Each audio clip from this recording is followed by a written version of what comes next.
नमस्कार दोस्तों, मैं वीरेंद्र चौधरी एक बार आपका फिर से स्वागत करता हूं बैंक गुरुज के एजुकेशन सीरीज के अंदर, जहां हम आपको बता रहे हैं लोन्स के बारे में। आप कैसे अपने सपने पूरे कर सकते हैं बैंक से या फाइनेंशियल इंस्टीट्यूशन से लोन लेके। और आज मैं बहुत खुशी के साथ आपको ये बताना चाहता हूं कि जो सेकंड प्रोडक्ट हम अपनी सीरीज के अंदर ले रहे हैं वो है होम लोन। होम लोन एक शौक नहीं है, होम लोन एक जरूरत है, एक आम आदमी की रोटी कपड़ा और मकान। और उसी मकान के बारे में आज हम बात करेंगे और हमारे साथ उसके लिए आज एक्सपर्ट हैं मधुसूदन शर्मा जी। मधुसूदन शर्मा जी एक एक्स बैंकर हैं और पिछले 13 साल से होम लोन इंडस्ट्री के अंदर काम कर रहे हैं। सो मधुसूदन जी, आपका बहुत बहुत स्वागत है। बुलाने के लिए थैंक यू सो मच, हमारा सौभाग्य है सर। और आज हम बात करेंगे होम लोन के बारे में सर, क्योंकि आपको पता है कि सपना भी है, जरूरत भी है। और मेरे ख्याल से किसी भी एक नए बिजनेस ओनर के लिए या किसी भी एक इंसान के लिए जो अपनी जिंदगी शुरू करता है, उसका पहला ख्वाब मेरे ख्याल से अपना घर होता है। बिल्कुल राइट है सर। सो मधुसूदन जी, मैं आपसे ये जानना चाहूंगा जी। कि होम लोन बेसिकली, हम प्रोडक्ट की बात करें तो होम लोन क्या प्रोडक्ट है, होम लोन के अंदर कौन कौन से प्रोडक्ट्स हैं जिनको हम होम लोन के अंदर कंसीडर कर सकते हैं? जी, बताएं sir. Virendra ji, thank you for calling me पहले तो। और प्लेजर सर। और मैं अपना इंट्रोडक्शन दे दूं पहले जी। कि आई एम मधुसूदन शर्मा। मैं पिछले 2005 से फाइनेंस इंडस्ट्री में काम कर रहा हूँ। पहले मैं आईसीआईसी बैंक में होम लोन डिपार्टमेंट में था, फिर मैं एचडीएफसी बैंक 2012 तक मॉर्गेजेस में था एज ए मैनेजर। और 2012 में मैंने जॉब छोड़ के अपना खुद का चैनल बिजनेस चालू किया है। आज की डेट में हम प्राइवेट बैंक और एनबीएफसी के लिए हाउसिंग लोन की सोर्सिंग करते हैं। आज मैं आपको बता देना चाहता हूँ कि आज का जो होम लोन का मार्केट है वो 33 लाख करोड़ का है, और जो कि 2030 तक वो 93 लाख करोड़ का हो जाएगा। तो आप मार्केट साइज देखो कितनी हो जाएगी। बिल्कुल सर। है ना। और हाउसिंग लोन के बारे में कहता हूँ, हर एक युवा का सपना है ये जी कि जैसे ही वो अपने फर्स्ट जॉब में जाता है तो वो एक अपना खुद का घर चाहता है। जी। और वो जो कि बहुत ही अच्छा है। अगर मैं प्राय तो अपने पेरेंट्स की तरफ जाऊं तो लोग रिटायरमेंट के जाते थे जब अपना घर बनाते थे। आज की डेट में आफ्टर 94 एक रेवोल्यूशन जो आया है लोन इंडस्ट्री के अंदर, उसके बाद में युवा भी आज अपना स्टार्टिंग ऑफ हिज करियर वो एक लोन ले सकता है, housing loan. So sir, home loan की अगर मैं बात करूं तो बेसिकली होम लोन को डिफरेंट सेगमेंट्स के अंदर, जैसा मुझे पता है कि डिवाइड किया गया है, राइट। राइट? तो ऐसे कौन कौन से सेगमेंट्स हैं जो होम लोन को कवर करते हैं? मैं बताता हूँ आपको कि होम लोन एक बहुत ही ब्रॉडर टर्म है जिसके अंदर 5 डिफरेंट प्रोडक्ट्स हैं। सबसे पहले तो एक लैंड परचेज है, जो कि होम लोन में लोगों का मिसकंसेप्शन है कि वो होम लोन में आता है। हालांकि we can take land purchase loan, लेकिन वो उसमें आप उसका बेनिफिट नहीं ले सकते इनकम टैक्स में। दूसरा प्रोडक्ट है लैंड परचेज प्लस कंस्ट्रक्शन हो गया। जी। तीसरा हो गया आपके पास लैंड है खुद की, उसमें आपको कंस्ट्रक्शन करवाना है तो construction loan is a home loan. उसके बाद में हो गया आपको बना बनाया घर लेना है या फ्लैट लेना है, that is also home loan. Okay. तो ये 5 आगे कैटेगरीज है हाउसिंग लोन के अंदर। और income tax point of view से अगर हम बात करें सर, तो income tax point of view से क्या बेनिफिट्स एक बायर को मिलते हैं, और गवर्नमेंट की तरफ से ऐसे कौन से बेनिफिट्स हैं जो इस होम लोन इंडस्ट्री को इतना बूस्ट कर रहे हैं आज? देखिए, मैं इसमें एक क्लैरिटी आ गई अभी कि पिछले साल तक जो पुरानी रिजीम थी इनकम टैक्स की, उसके अंदर 2.5 लाख रुपए तक आप बेनिफिट क्लेम कर सकते थे। लेकिन अब जब इनकम टैक्स की जो स्लैब आया नया 12 लाख, उसमें होम लोन का बेनिफिट उसमें इंक्लूड हो चुका है। ओके। राइट। तो इसमें 12 लाख रुपए तक की आपकी इनकम निल है, तो मतलब टैक्स जीरो है, तो उसमें होम लोन का बेनिफिट आप इंक्लूडिंग है उसके अंदर बेसिकली। ओके, मतलब अलग से 2.5 लाख आप नहीं आप लेंगे, नहीं ले सकते। 12 लाख रुपए तक की इनकम में सारे तरीके के सारे बेनिफिट्स। बेनिफिट उसमें आ चुके हैं। ओके। दूसरा होम लोन का बेनिफिट है जो अपनी एलआईजी है, जो लो इनकम ग्रुप है, उसके अंदर गवर्नमेंट की पीएमआई की सब्सिडीज है, जिसके अंदर 2,64,000 रुपए तक की सब्सिडी मिलती है, जो बहुत बेनिफिशियल है। जो छोटे तबके के लोग हैं अपने, वो भी आज अपना घर का सपना पूरा कर सकते हैं इसके अंदर। और क्या ये 2,67,000 रुपए की जो सब्सिडी है जी। सर, ये पहले घर तक सीमित है या दूसरा तीसरा कोई घर ले रहा है उसके ऊपर? नहीं, वो पहले घर तक ही सीमित है। फर्स्ट घर जो लेगा, जो भी एलआईजी वाला, उसको 2.64 की subsidy, up to maximum 2.64 lakh की सब्सिडी मिल जाएगी उसको। और ये एलआईजी जब हम बात कर रहे हैं सर, तो इस एलआईजी ग्रुप का इनकम कैप क्या है? कितनी इनकम तक एलआईजी के अंदर वो एप्लीकेबल है? ये 8 लाख रुपए की इनकम तक का है जी। अच्छा। 8 लाख तक की आपकी एनुअल इनकम है, वो एक एलआईजी के अंदर आएगा। सो ये हमारे दर्शक समझ लें कि 8 लाख रुपए तक की अगर आपकी सालाना वार्षिक इनकम है तो आपको 2,67,000 रुपए तक की स्कीम या बेनिफिट, सब्सिडी बेनिफिट आप क्लेम कर सकते हैं पहला घर आप जब ले रहे हैं तो। मैं करेक्ट कह रहा हूँ? बिल्कुल सुनील जी? 100%। क्या महिलाओं के लिए इसमें कोई एडिशनल बेनिफिट? महिलाओं के लिए स्टाम्प ड्यूटी में बहुत अच्छा ऑफर है, जिसके अंदर अगर आप किसी मेल मेंबर अगर रजिस्ट्री कराता है तो उसमें 8% की स्टाम्प ड्यूटी है, और अगर कोई महिला कराती है तो उसमें 1% का डिस्काउंट है, वो 7% पे आता है। ग्रेट। रेट ऑफ इंटरेस्ट में कोई फर्क नहीं है उसमें। अच्छा, ठीक है। अच्छा मधुसूदन जी, कोई भी इंसान जो होम लोन लेना जी। चाहता है, उस इंसान को होम लोन लेने के लिए उसके हम एलिजिबिलिटी क्राइटेरियाज की हम बात करें तो वो क्या है? क्या वो एक सैलरीड के लिए अलग होते हैं, एक सेल्फ एम्प्लॉयड के लिए अलग होते हैं, या जो लोग इनकम टैक्स रिटर्न्स फाइल नहीं करते हैं क्या वो भी एलिजिबल हैं होम लोन लेने के लिए? देखो आजकल बहुत सारे बैंक्स हो चुके हैं, बहुत एनबीएफसीज हो गए, सबके अपने अपने टारगेट कस्टमर्स हैं, जी। राइट। अब आप किसी भी लोनिंग के अंदर आप सेगमेंट डिवाइड होते हैं, जैसे सैलरीड हो गया तो सैलरीड को एक सैलरी मिलती है, जी। उसमें बैंक का एक अपना अपने अपने बैंक का एक अलग अलग कैलकुलेशन होता है, जिसके अंदर मैं मोटा मोटा अगर बात करूं तो 50% ऑफ द सैलरी का उसका ईएमआई बन जाता है। अच्छा, आपका कहने का मतलब है अगर किसी की 50,000 रुपए की सैलरी है है तो 25,000 रुपए तक की ईएमआई वो पे कर सकता है, तो मोटा मोटा अगर मैं अंदाजा लगाऊं तो 25,000 की सैलरी में 20 लाख का 22 लाख का लोन बन जाएगा। और अगर हम ये बात करें कि उस इंसान की पहले से कोई 5,000 की 7,000 की किश्त कोई और चल रही हो तो भी क्या वो उसी तरीके से नहीं, लोन फिर ले? वो ऐसा माना जाता है कि अपने जो भी रूल्स है, थंब रूल्स है जो भी लोनिंग इंडस्ट्री के, जी। कि एनी पर्सन उसको 50% अपनी सैलरी अपने घर खर्चे के लिए चाहिए होती है, जिसमें रोटी कपड़ा और स्कूल फीस, मेडिकल इमरजेंसी वगैरह आ गया, जी। तो 50% ही वो ईएमआई कैटर कर सकता है। ओके। तो अगर कोई ईएमआई ऑलरेडी चल रही है तो वो डिडक्ट हो जाती है, जैसे 25,000 में 5,000 डिडक्ट हो गए, 20,000 रुपए की आपकी हाउसिंग लोन की किस्त बन जाएगी। ये होता है। तो मेरे ख्याल से आप लोगों को ये जानकारी हासिल हो चुकी है। अगर आपकी पहले से कोई ईएमआई चल रही है तो ये मिसकंसेप्शन ना रखें कि आप उतनी ही ईएमआई पे करके और होम लोन ले सकते हैं। आपकी होम लोन की एलिजिबिलिटी कम हो जाएगी अगर आपका पहले से कोई किस्त चल रही है। तो 50,000 की अगर आपकी इनकम है, आप 25,000 टोटल एज एन ईएमआई पे कर सकते हैं। 5,000 का आपका कोई और लोन चल रहा है तो आपकी नई एलिजिबिलिटी एक होम लोन को लेने के लिए 20,000 रुपए की इनकम के ऊपर कैलकुलेट होगी। करेक्ट है मधु जी? बिल्कुल वीरेंद्र जी, बिल्कुल करेक्ट है। ओके। और दूसरा जो सेगमेंट आता है वो अपने, ये तो हो गया सैलरीड हो गया, जी। दूसरा एक सेल्फ एम्प्लॉयड होता है जो कि बिजनेस कर रहा होता है, चाहे वो फैक्ट्री वाला हो, परचून वाला हो, छोटी सी दुकान, जी। कोई रेडी वाला हो, कोई बड़ा इंडस्ट्रियल हो, उनके लिए अलग तरीके का है। उसमें उनकी कैलकुलेशन होती है आईटीआर के बेसिस पे, वो अपना जो प्रॉफिट दिखाते हैं उसके बेसिस पे उनका लोनिंग का कैलकुलेशन होता है इनकम का। तीसरी जो कैटेगरी है वो सेल्फ एम्प्लॉयड प्रोफेशनल्स की होती है, जो डॉक्टर्स हो गए, चार्टर्ड अकाउंटेंट्स हो गए, जो भी प्रोफेशनल है, उनकी अलग तरीके की कैलकुलेशन, उनके ग्रॉस रिसिट्स में उनका लोन बनता है, जो कि बैंक उनका सब, हर बैंक का अलग अलग सेपरेट कैलकुलेशन क्राइटेरिया है। जी। बाकी सब चीजें सेम रहती है कि आप रजिस्ट्री कॉस्ट का अप टू 100% भी फंडिंग ले सकते हैं, या आप किसी बैंक, कोई भी अलग अलग बैंक रजिस्ट्री का 150% तक भी फंडिंग। इसके ऊपर सर अपन अलग से बात करते हैं क्योंकि कंफ्यूजिंग हो जाएगा हाँ नहीं व्यूअर्स के लिए। तो मैं समझूं कि एक सेल्फ एम्प्लॉयड, पहले सेल्फ एम्प्लॉयड की बात करते हैं हम लोग। अगर एक बिजनेस ओनर एक होम लोन लेना चाह रहा है और मान लीजिए कि वो आईटीआर भर रहा है, 5 लाख रुपए का प्रॉफिट का वो आईटीआर भर रहा है, तो उसकी इनकम अगर एक बैंक को कैलकुलेट करनी है या आईबीएफसी को कैलकुलेट करनी है तो वो 5 लाख रुपए का कितना काउंट करेगा उस इनकम को? अब वीरेंद्र जी देखिए, बैंक की अलग अलग कैलकुलेशंस हैं, लेकिन एक मोटा अगर मैं थंब रूल मानूं तो नेट प्रॉफिट का मैक्सिमम 5 या 6 गुना लोन हो सकता है। कोई अगर 5 लाख रुपए की अपनी इनकम दिखा रहा है जी। तो उसका 6 गुना आप एक मोटा मोटा कैलकुलेशन कर लीजिए कि 32 लाख तक का लोन उसको मिल जाएगा। ओके। तो आपका कहने का मतलब है कि बैंक ये मान के चलता है जी। कि एक सेल्फ एम्प्लॉयड के पास कमाने के ऑप्शंस ज्यादा, ज्यादा होता है, मल्टीपल ऑप्शंस मल्टीपल हैं, ऑप्शन। तो उसकी रीपेमेंट कैपेसिटी लिमिटेड नहीं हाँ, है, उनकी 100% ऑफ द इनकम पे अपन लोन बना सकते लोन बना सकते हैं। हैं, करेक्ट। क्योंकि उनके कैश फ्लोज ज्यादा होते हैं जी। और उनकी जो इनकम का क्राइटेरिया था वो भी डिफरेंट होता है। अच्छा। अच्छा, एक चीज बहुत इंपॉर्टेंट जो मैं आपसे पूछना चाहता हूँ कि सैलरीड का तो समझ में आता है कि वो खुद के नाम से, परिवार में किसी के नाम से, माता पिता बहन भाई के नाम से प्रॉपर्टी ले रहा है। जी। अगर सेल्फ एम्प्लॉयड कोई अगर अपनी फर्म के नाम से या कंपनी के नाम से कोई रेसिडेंशियल प्रॉपर्टी जी। खरीदता है तो क्या ये पॉसिबल है कि वो खरीद ले?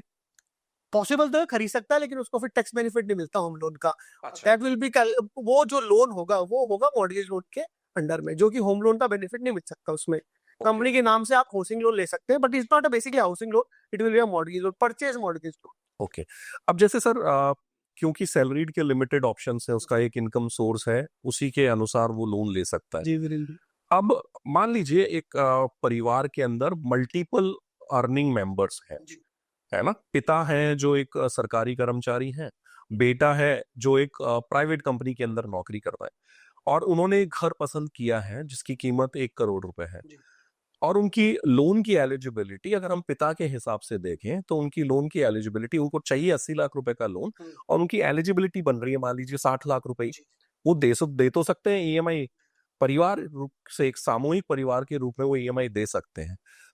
तो वो अपनी इस एलिजिबिलिटी को किस तरीके से बढ़ा सकते हैं? वो वीरेंद्र जी ऐसे बना सकते हैं कि एज पर रूल हम लोग फैमिली जो ब्लड रिलेटिव्स होते हैं, ब्लड रिलेशन वाले जो लोग होते हैं, उनकी इनकम क्लब कर लेते हैं। ओके। उनकी इनकम क्लब करके जो भी अमाउंट उनको चाहिए होता है एज पर उनकी एलिजिबिलिटी, वो लोन हम स्ट्रक्चर कर सकते हैं। तो मतलब आपके कहने का मतलब multiple income club multiple incomes को क्लब कर सकते हैं ब्लड रिलेशन में। सो हमारे व्यूअर्स के लिए ये भी बहुत इंपॉर्टेंट चीज है। अगर आपको ये लगता है कि आपकी सिंगल इनकम से आपकी लोन की जरूरत पूरी नहीं हो रही है, तो आप अपने ब्लड रिलेशन में किसी भी को भी आप एज एन ऐसे को अपडेट बताते हैं। इनकम को कंसिडर करके आप अपनी लोन की जरूरत पूरी कर सकते हैं और अपना घर लेने का सपना पूरा कर सकते हैं।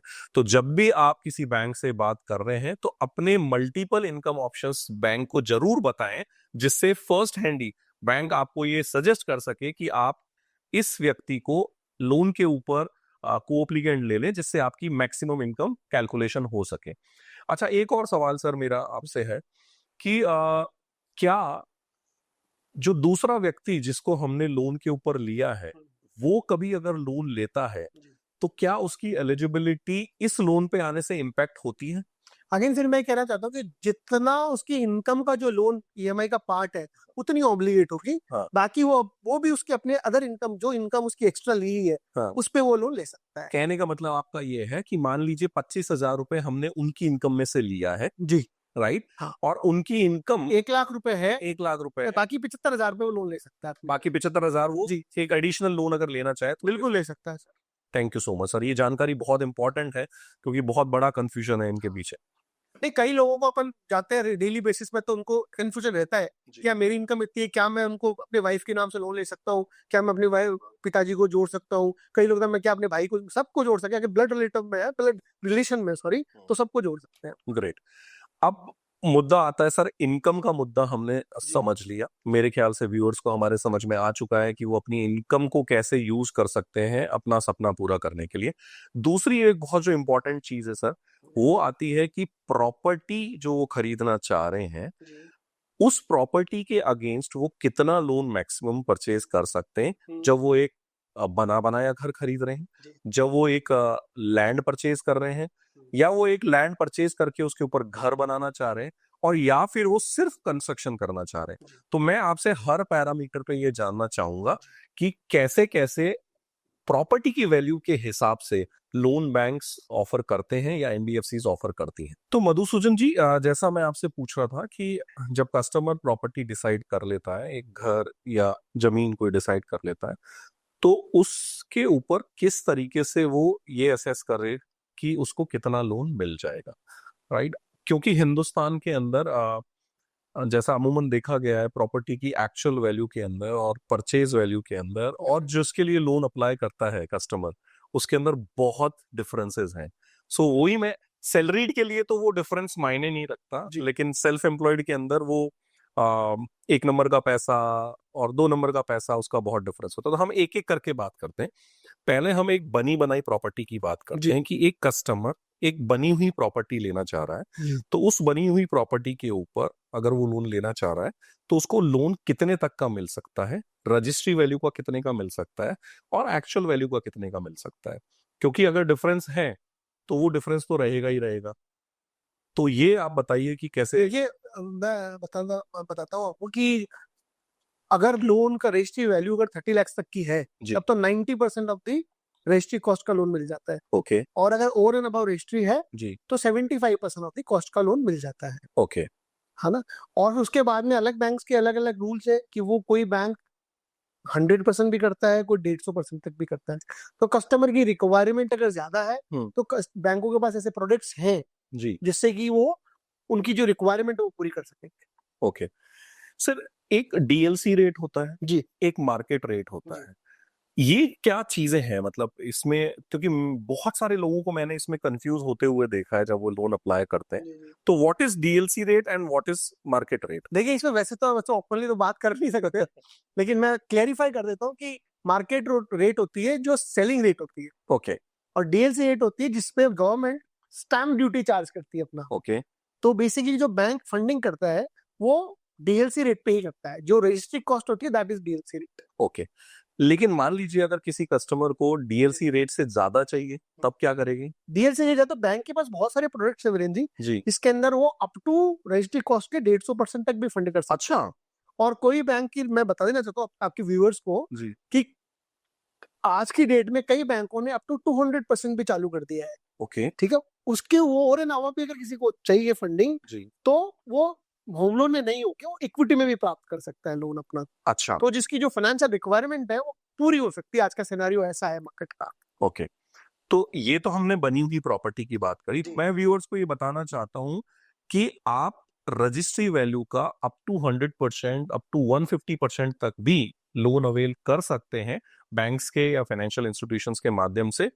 आपको अपने कंसल्टेंट से पूछना रहेगा, वो आपको बेहतर गाइड कर पाएंगे कि आप किस तरीके से ज्यादा लोन अवेल कर सकते हैं, लेकिन सब्जेक्ट टू आपकी फाइनेंशियल एलिजिबिलिटी। Correct sir? बिल्कुल ऐसे केस टू केस बेसिस पे डिपेंड करता है ये जी कि आपको 200% लोन कब तक क्या मिलेगा, या 150 मिलेगा, या 100 मिलेगा, या 90 मिलेगा, right depending upon your property value और आपकी इनकम एलिजिबिलिटी। ओके।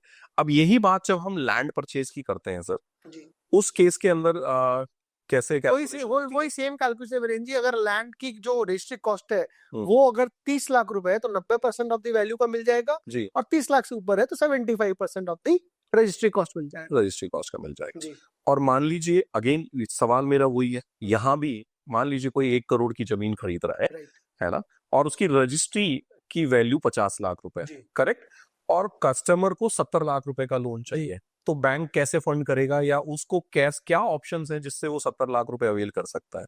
देखिए, उसमें अलग अलग बैंकों का अलग अलग रूल्स है, लेकिन बेसिक जो रूल है वो ये कहता है कि रजिस्ट्री कॉस्ट का 75% तो बैंक सेलर के नाम से चेक बना देगा, जी राइट, और जो ओवर एंड अबव अमाउंट होगा वो आफ्टर रजिस्ट्री कस्टमर को फंड कर देगा, subject to 70% of the market value of the property. तो आप कहना चाह रहे हैं वो इक्विटी में राइट, finance- इक्विटी, हाँ, होम इक्विटी में होगा, वो होम लोन में नहीं होगा सर। ओके, एक तरह से मॉर्गेज लोन, जी जी, एक तरह से mortgage loan, land mortgage loan हो गया। लैंड मॉर्गेज लोन हो गया। क्या दोनों का प्राइस सेम है? नहीं, डिफरेंट है सर।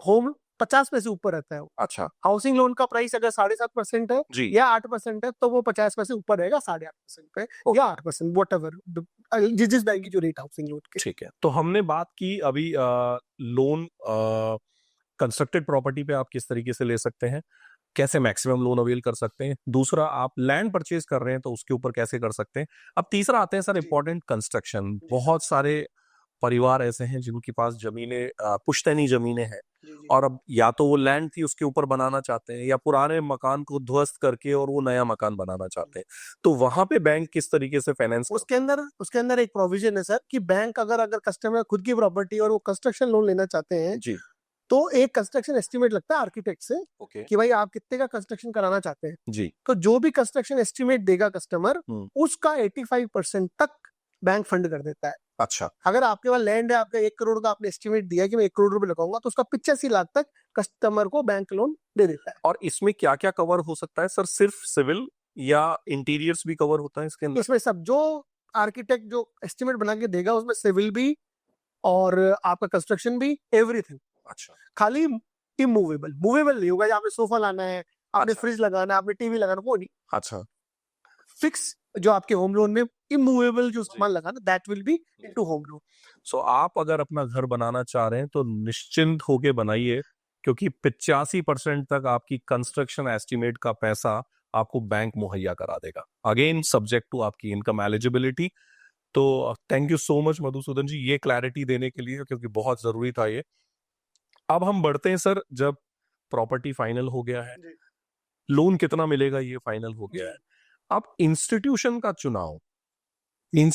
चुनाव कैसे एक व्यक्ति को करना चाहिए, क्योंकि ऑप्शंस 50 हैं। राइट। अब उस 50 ऑप्शंस में से कैसे एक कस्टमर चुने कि मेरे लिए कौन सा बेहतर ऑप्शन है? देखिए, इसके लिए भी मैं कहना चाहता हूँ कि भाई rates of interest basic matters करते हैं इसके अंदर।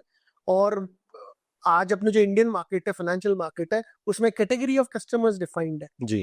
राइट। तो होम लोन की जो रेट्स है वो 7.5% से लेके 10% तक अलग अलग बैंक्स और एनबीएफसी प्रोवाइड कराती है जी। जी। तो एक पर्टिकुलर कस्टमर को देखना पड़ेगा कि मेरी एलिजिबिलिटी क्राइटेरिया क्या कहती है और मैं किस क्राइटेरिया में फिट होता हूँ, कौन से बैंक में फिट होता हूँ। ये उनका जो बेसिक एडवाइजर है वो बता पाएगा सर। यही मैं आपसे सुनना चाह रहा था सर, कि क्या एडवाइजर का या कंसल्टेंट का रोल आता है ये डिसाइड करने जी बिल्कुल आता है, क्योंकि बीइंग अ लेमैन कस्टमर उसको पता नहीं रहता कि भाई कौन बैंक बेस्ट रेट में फंड करेगा, बेस्ट अमाउंट फंड करेगा। जी। तो उसके लिए adviser is the most important person जो डिसाइड करेगा कि मेरे कस्टमर की कौन से बैंक में बेस्ट प्रोडक्ट में अवेल करा सकता हूँ। हाँ, क्योंकि सब देखिए, फर्स्ट टाइम बायर के लिए ज्यादा मुश्किल वाला काम है। फर्स्ट टाइम बायर के लिए यूजुअली क्या करता है बायर, जहां पे भी उसका बैंक अकाउंट है, XYZ किसी भी बैंक में बैंक अकाउंट है, सबसे पहले वो वहां अप्रोच करता है, अप्रोच करता है और जो उसने कह दिया उसके लिए वो परम सत्य है। हाँ बिल्कुल बिल्कुल राइट। तो मेरे ख्याल से क्योंकि लुकिंग एट द अवेलेबिलिटी आज की तारीख के अंदर एक कंसल्टेंट का रोल बहुत इंपॉर्टेंट है। जैसे आप LIC लेते हैं, अपने इन्वेस्टमेंट करते हैं, इन्वेस्टमेंट आप ऑनलाइन भी कर सकते हैं, लेकिन उसके साथ एक रिस्क आता है। तो जब आप अपना इन्वेस्टमेंट जो 2,000 रुपए का SIP भी है, वो आप एक कंसल्टेंट से समझ के अगर आप लेते हैं, तो आपको ये याद रखने की जरूरत है, आप लाखों का या करोड़ों का लोन ले रहे हैं, तो एक कंसल्टेंट की सेवाएं लेना कोई बुराई नहीं है उसके अंदर। शायद वो आपके लिए कुछ ना कुछ पैसा बचा के ही देगा। सो अगेन मैं आपके पास आऊंगा बताइए। मधुसूदन जी, आप तो इतने सालों से कंसल्टेशन के अंदर हैं। जी आ, ये 2-3 चीजें जो बेसिक जो चीजें थी, हमने क्लैरिटी ले ली उसके बिल्कुल ऊपर। सर। एक इम्पॉर्टेंट चीज जी जो और बहुत मायने रखती है वो है कॉस्ट, जी other than your interest cost. तो एक जब कस्टमर होम लोन लेता है, जी तो उस होम लोन के कस्टमर को और ऐसी कौन सी कॉस्ट है जो बेयर करनी पड़ती है, वो होम लोन लेते वक्त या होम लोन लेने के बाद भी शायद, जी। और या शायद कभी उसको क्लोज कराना पड़े तो उस समय भी। देखिए, अगर कोई आदमी एक होम लोन लेने के इच्छुक है तो उसकी जो बेसिक कॉस्ट होती है वो एक होती है प्रोसेसिंग फीस कोई भी बैंक की। जी। तो वो इट में भी, और वो भी वेरी करती है बैंक टू बैंक बेसिस पे। जी। या फिर अगर कोई फेस्टिव ऑफर आ रहा हो तो वो जीरो भी हो सकते हैं वीरेंद्र जी, अरे वाह। है ना। अभी दिवाली का फेस्टिव सीजन चल रहा है तो उसमें हो सकता है बैंक ऑफर भी करते हैं जीरो प्रोसेसिंग फीस का। अन्यथा 0.25 तक मैक्सिमम फीस होती है कोई भी होम लोन प्रोडक्ट की। ओके। उसके बाद में एक स्टैम्प ड्यूटी लगती है जी। जो भी स्टेट गवर्नमेंट का चार्जेस है सर। जी। अगर आपने कोई भी लोन लिया होम लोन का जी। तो उसपे up to 0.4% of the loan amount वो आपको स्टैम्प चार्जेस देने पड़ेंगे। ये कॉस्ट आपकी रजिस्ट्री की कॉस्ट से अलग है? बिल्कुल अलग है, अलग है। रजिस्ट्री की जो कॉस्ट है वो परचेज से रिलेटेड है, जी। और जो स्टैम्प ड्यूटी की लोन की कॉस्ट है वो आपके लोन की कॉस्ट है। उसमें क्या होता है, आपके और बैंक के बीच में एक एग्रीमेंट साइन होता है जी। जो स्टैम्प्ड होता है सर। ओके। तो उसकी कॉस्ट है वो it is up to 0.4 of the loan amount. Okay.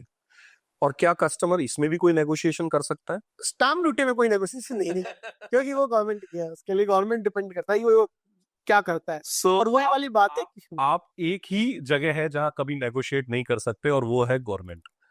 आप बैंकर से आप रेट ऑफ इंटरेस्ट के ऊपर नेगोशिएट करते हैं, बैंकर से आप प्रोसेसिंग फीस के ऊपर नेगोशिएट करते हैं, और शायद और भी इंश्योरेंस के ऊपर नेगोशिएट करते हैं शायद, लेकिन गवर्नमेंट से सवाल पूछने का अधिकार आपके पास नहीं है। जो उन्होंने डिसाइड कर लिया that becomes a policy, right sir? Yes sir, बिल्कुल सर।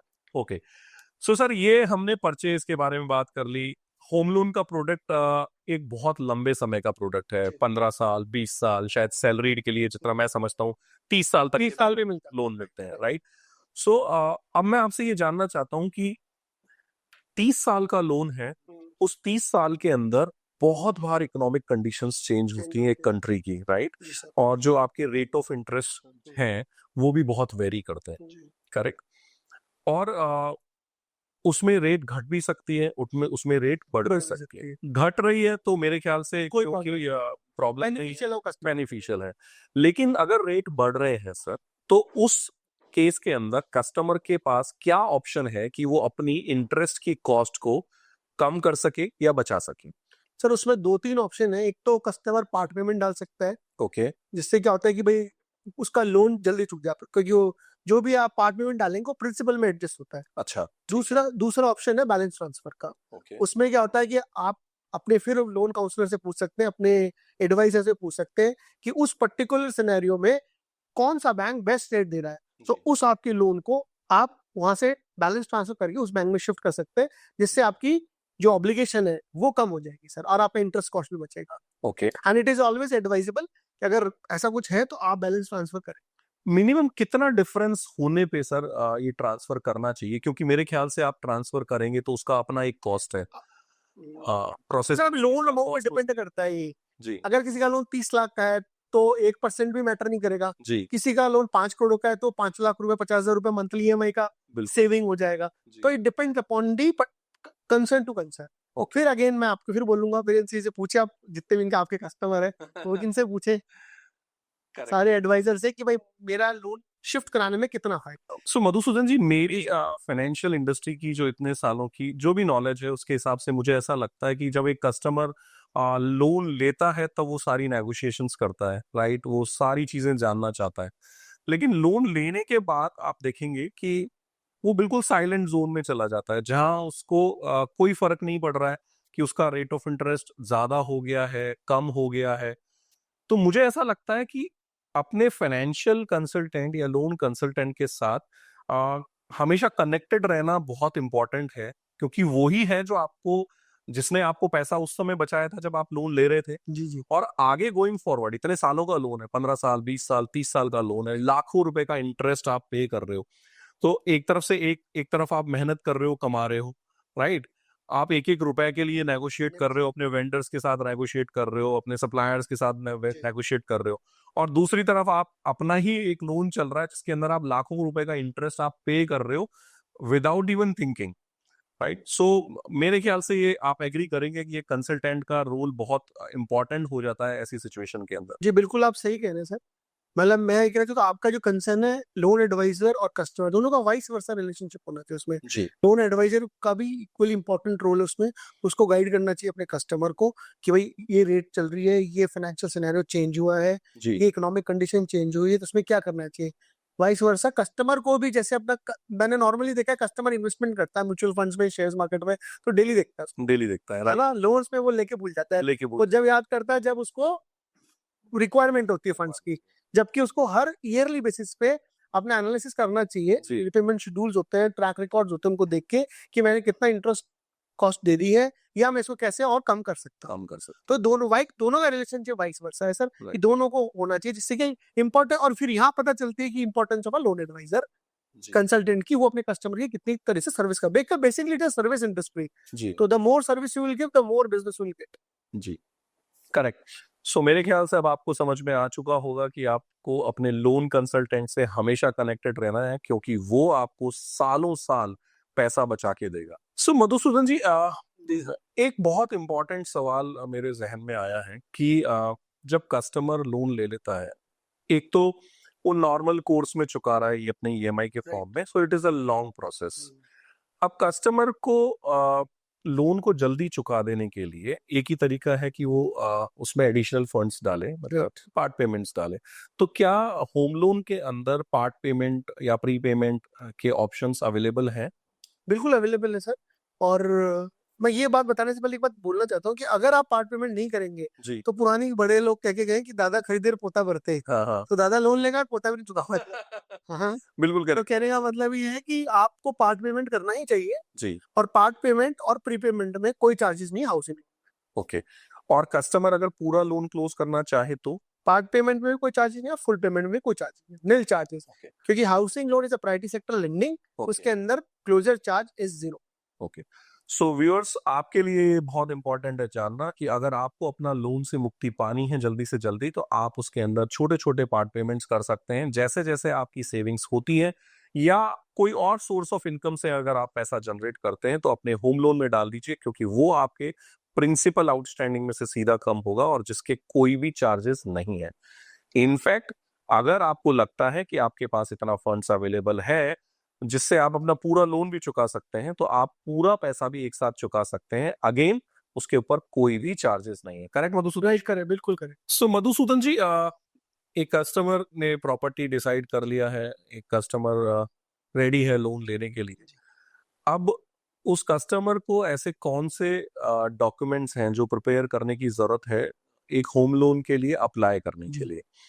तो आप थोड़ा सा खुल के बताइए इसके बारे में, क्योंकि सैलरीड कस्टमर भी होगा, जी। सेल्फ एम्प्लॉयड कस्टमर भी होगा, शायद कुछ ऐसे कस्टमर्स भी होंगे जिनके पास इनकम डॉक्स शायद नहीं होंगे, वो आईटीआर फाइल नहीं करते हैं, लेकिन ये अपना एक छोटा घर लेना चाहते हैं।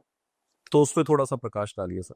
देखिए, सबसे पहले तो जो सैलरीड, जो बेसिक, जो मैक्सिमम ऑफ द पॉपुलेशन अपनी, जी उनके बारे में बता देता हूँ। उन जो सैलरीड आदमी है, उनकी जो फाइनेंशियल डॉक्यूमेंट्स होते हैं, वो एक तो होती है सैलरी स्लिप। जी किसी भी बैंक को 3 महीने की सैलरी स्लिप चाहिए होगी, उसका सैलरी बैंक अकाउंट चाहिए होगा, जी। उनके केवाईसी चाहिए होंगे, जो वो प्रॉपर्टी ले रहे हैं उसके chain documents plus agreement to sale चाहिए होगा। ओके। और केवाईसी डॉक्यूमेंट में सर फोटो आ गई, उनका पैन कार्ड आ गया, उनका आधार कार्ड आ गया। जी तो ये बेसिक डॉक्यूमेंट्स हैं जो एक सैलरीड को चाहिए होते हैं। जी सेकंड कैटेगरी है सेल्फ एम्प्लॉयड या सेल्फ एम्प्लॉयड प्रोफेशनल, जो डॉक्टर्स और इंजीनियर्स और चार्टर्ड अकाउंटेंट्स हैं। उनके लिए सर केवाईसी तो कॉमन है, पैन कार्ड और आधार कार्ड, फोटोग्राफ। जी और जो फाइनेंशियल डॉक्यूमेंट्स हैं, उसके अंदर उनकी 3 साल की आईटीआर और उनका 1 साल का करंट अकाउंट का बैंक स्टेटमेंट। ओके। और जो बेसिक और डॉक्यूमेंट है वो एग्रीमेंट टू सेल और प्रॉपर्टी वैल्यू और प्रॉपर्टी के पेपर्स, जो वो प्रॉपर्टी ले रहे हैं। ठीक है। तीसरा आपका जो क्वेश्चन है कि भाई अगर किसी के पास इनकम डॉक्यूमेंट्स नहीं है जी तो वो भी लोन ले सकता है। मैं बिल्कुल ले सकते हैं सर। जी वो भी आजकल मैंने आपको जैसे इनिशियल में बताया था कि बहुत वास्ट ऑर्गेनाइजेशंस हैं जो कैटेगरी ऑफ कस्टमर्स को डील करती है। जी तो जिसके पास अगर कोई फाइनेंशियल डॉक्यूमेंट्स नहीं है और अगर केवल एक बैंक स्टेटमेंट है, तो उसके बेसिस पे भी लोन हो सकता है ओके। और subject to market value of the property हो सकता है। जी तो जिनके स्टेटमेंट्स नहीं है, जिनके इनकम नहीं है, आज की डेट में अपना फाइनेंशियल मार्केट ऐसा हो गया कि every bank has a target customers, और एक हर कस्टमर के लिए एक कोई बैंक बना हुआ है। ओके। तो सब अपना अपना फाइनेंशियल रिक्वायरमेंट पूरा कर सकते हैं। आप ये कहना चाहते हैं कि अगर किसी ने घर लेने का सपना देखा है तो वो सपना पूरा हो वो जाए? बिल्कुल ले सकता है, बस जस्ट कनेक्ट, मतलब उसके लिए आपको कनेक्ट करना पड़ेगा अपने लोन एडवाइजर से, अमरिंदर जी से। चलिए सर, बहुत अच्छी बात है। जैसा कि मधुसूदन जी ने बताया कि हमें कौन-कौन से डॉक्यूमेंट्स चाहिए होते हैं as per the category of the customers. तो अगर आपके पास ये डॉक्यूमेंट्स हैं तो आप लोन के लिए एलिजिबल हैं, आप अपना सपना पूरा कर सकते हैं, अपना घर ले सकते हैं, अपने परिवार को वो सारी खुशियां दे सकते हैं जो आप चाहते हैं अपनी जिंदगी के अंदर। और आगे ऐसी ही बहुत बहुत बहुत अच्छी जानकारियां बहुत सिंपल शब्दों के अंदर हम आपको बैंक गुरुज के माध्यम से देते रहेंगे।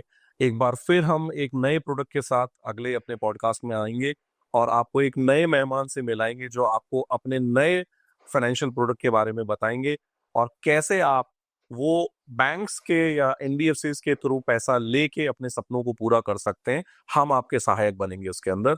बहुत बहुत धन्यवाद आपका, बहुत बहुत धन्यवाद मधुसूदन। आपका भी बहुत बहुत धन्यवाद। आपका धन्यवाद बुलाने के लिए।